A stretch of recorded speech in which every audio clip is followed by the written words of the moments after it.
अस्सलामुअलैकुम दोस्तों, अज मैं तुहानूं एक गल सुनाना। गल एक अंदर दी आ ते गल भी जे किसी दी समझ आ जाए तो ठीक आ, ना आवे तो अल्लाह दी सुरत। जोर तो साडा कोई नहीं हैगा। वो मैं तुरया जा रहा ना तो अंदरला जनाब चौधरी नफ्से हमारा कह रहा भी यार ओ कुड़ी वे किड्डी सोहनी है।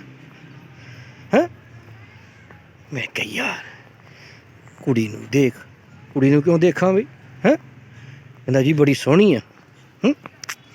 ਉਹਦੇ बस कह लो कि बुराई वाले पासे गंद वाले पासे ध्यान कर लिया है। देखो ना, ये जो इंसान दियां अखां गंदियां हो जान, दिमाग गंदा हो जाए हैं, तो फिर तो शैतान पूरा हैवी हो गया है। तो शैतान ने हमेशा गंद वाले पासे जाना तो गंद ने गंद वाले पासे जाना है। तो देखो ना, जिथे भी इंसान ने दौड़ सोच दौड़ानी है ना, वो गंदी जगह पर जाना ना उसका ख्याल। तो गंदी जगह का ख्याल गया तो उतों की है गंद निकलता, उतों की निकलता गंद निकलता। तो गंद ही गंद वाल जाता। ठीक है जी, कभी भी पाक साफ दिल दिमाग जरा हुंदा है वो कभी भी बुरे पासे नहीं छेती जाता। ठीक है ना जी। तो गल ये करने का मकसद हैगा कि कोई भी हुण कूड़ा वा, हाँ जी कूड़ा वा तो जनाब कूड़े ने कूड़े विच ही जाना। ठीक है जी, कूड़े ने कूड़े विच ही जाना।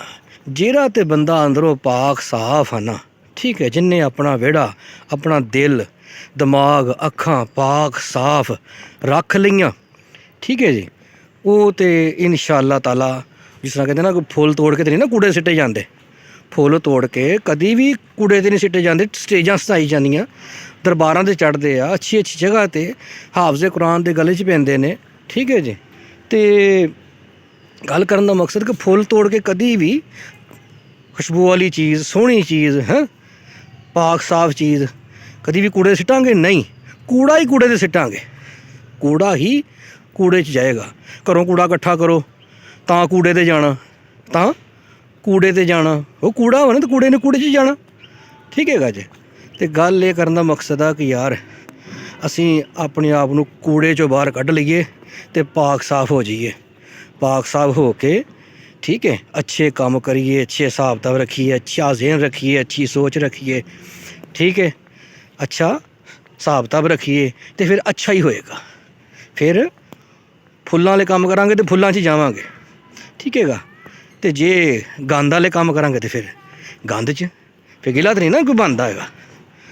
हाँ जी, क्योंकि कहना कि मैं गंद भी फुल्लां तो जावां भी मैं फुल्लां च, कदी हो सकदा? ना ना ना, गंद ने गंद च जाना। हाँ जी, जिस तरह की चीज़ आ वो जिद्दां दी इट्ट वा उस तरह के चबारे नूं लगदी हुंदी है। ठीक है जी।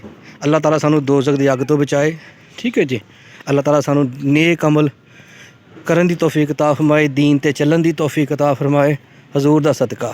हाँ जी, अल्लाह ताला सानू हर किस्म की बुराई तो हर किस्म के गंद तो साडियां अखां साफ दिल दिमाग साफ, हाँ जी साडी अंदरली जेहड़ी दिल की आवाज़ वो साफ, हाँ इनू कंट्रोल करिए।